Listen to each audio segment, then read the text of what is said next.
जयगुरु आसतु देखा सुधांशुवाला रोषेईशाल आज कौन रोषे होता आमे आज बाड़ीचु पखाल भात कदली आलू सोरिष बाटना दिया भजा होती नेउटिया शाग भजा होती आउ बैगण बिलाती आण पियाज रसुण लंका दे गोटे दला हम बड़ी पड़ी आउ एठी गोटे पुली दला होती आउ ये सकाଳେ संतुला होता फुलकोबी मटर शुंठी संतुला खाई पियाज एपटर मो जा मैंने आज करचंती हरड़ डाली दही बाइगण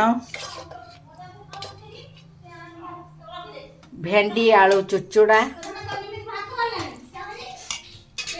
बोईतालु फुलर बरा चाउल बाटिकी करचंती बोईतालु फुलर बरा पनीर मसला करचंती ग्रेवी देकी छुई नाड़ी आलू बाइगण बड़ी पकईकी तरकारी करचंती। जदि मो चैनल भल लगुच लाइक करेंगे शेयर करेंगे और सब्सक्राइब करेंगे।